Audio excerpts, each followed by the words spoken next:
my mom died, suddenly every aspect of the support system I had was gone. There were no more chances, no room for failure. Jobs couldn't simply not work out.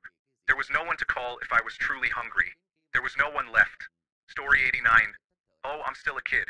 I just don't have a youthful, innocent mind anymore, and I hate myself for it. Story 90. A few months ago, I attended an Alice concert where the opening act was Joan Jett.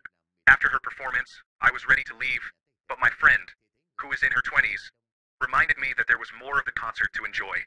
Story 91. When I realized my parents were not truthful, it happened not just once or twice, but continually and for no reason. Losing that trust made me gain a lot of faith in myself. Story 92. My story is still being written. My main character is leaning towards becoming a villain, but there is still hope. His redemption lies in his son. Probably began when my mother died when I was 17. Thanks a bunch for sticking around till the end of the video. Remember to subscribe, and until next time, stay awesome and goodbye. Story 1. I stayed at a job for too long simply because it was convenient, and I didn't want to deal with the hassle of finding a new one. Looking back, it took a toll on my mental health. Story 2. Watching my mom slowly lose herself to dementia. Every morning I wake up wondering if today is the day she will no longer recognize me. Story 3. The cycle of work, sleep, repeat has been my life for 27 years since graduating from college in 1998. Due to stagnant wages from 2005 to 2018, I couldn't achieve the savings rate I needed for a secure retirement. However, I became a father twice and fell into debt.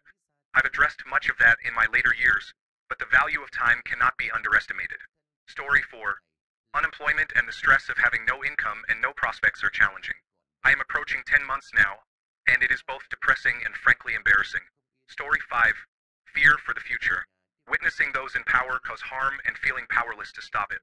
Concern for others who are suffering and lacking the ability to help them. Story 6. I decided to go for a run 12 years ago. An intoxicated driver put me into an 11.5-day coma in the intensive care unit. I suffered a traumatic brain injury, a broken sternum, a skull injury, a shoulder injury, and more. I haven't been able to taste or smell anything in over 12 years.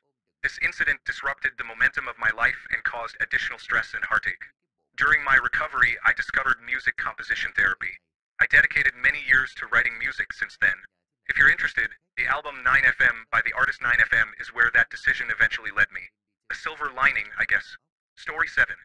Not receiving professional treatment for my obsessive-compulsive disorder is challenging. I realize it worsens when I think I can ignore it and continue living as if it doesn't affect me. Story 8. I feel stuck in a life I didn't choose, yet I have to keep living it. It's a quiet kind of exhaustion, not from doing too much, but from carrying emotions I can no longer define. I smile in public while falling apart in silence. I go through the motions, but part of me is slowly fading inside. It's the weight of pretending I'm okay when I'm not, and I don't know how to fix it. Story 9. It's a good feeling watching my daughters grow up. My sister has a new baby, and every time I hold her, I am flooded with memories of my daughters when they were that small. I cry every time. Story 10. Overthinking everything has been a struggle for me. I hid my feelings from my friends and my husband for months before I finally snapped and became extremely irritable. I can't seem to stop overthinking to the point where I feel panicky. My past experiences with previous jobs have made me particularly anxious about my current job. Story 11. An individual with a narcissistic personality is causing destruction, and no one appears to be able or willing to intervene. Story 12.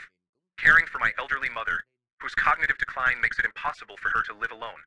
Yet she remains the narcissistic, critical, and verbally abusive mother she has always been. Story 13. My ADHD medications help immensely, but I still struggle significantly at work, with chores at home, and with motivation to practice self-care. People don't realize that an inability to concentrate includes things you want to do, but you just can't. On top of the anxiety and guilt from falling behind on to-do lists, you experience sadness and depression because you're not doing things that bring you joy or help you de-stress. It's very exhausting. Story 14.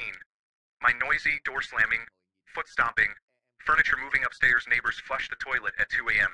I have not gone to bed early once in 5 years because I have to wait for them to stop moving around before I can relax. Story 15. I am not moving away from my hometown. Do not misunderstand me. I love my town, but I dislike big cities in general because they cause me stress.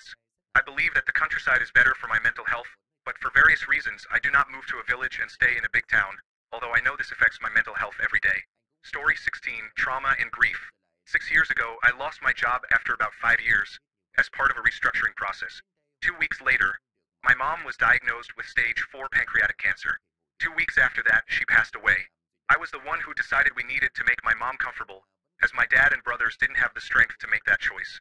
She suffered 3 strokes in 2 days and couldn't even open her eyes. After she passed, I became a completely different person. I experienced panic attacks and random nervous breakdowns, including one at work that forced me to curl up in a bathroom stall while I talked on the phone with my wife for support. I've made significant progress, but there are still moments that hit me hard. Talking to someone, whether a friend, loved one, or spouse, works wonders. Don't keep it inside. Story 17. I feel like I am not doing enough, even when I am exhausted. That constant pressure to be more eats away at any peace I try to find. Story 18. Invisible disabilities and the strength it takes to not be destroyed. As a partner and mother, I refuse to bring my family down, but I am tired. Story 19. My lack of motivation combined with my depression has made me complacent in life. I have tried various hobbies, video games, cooking, meetups, talk therapy, and medication. I am doing everything I can to get out of this rut, but even with consistency, I feel unmotivated and sad. Additionally, the last 2.5 years of my life feel like they have vanished. Story 20. Not working out. I have just enough free time to fit in a workout every day, but I never commit to my goals. I get too lazy after work. Story 21. The fact that I spent 8 years of my life in an abusive relationship. If I had been better at saving my money,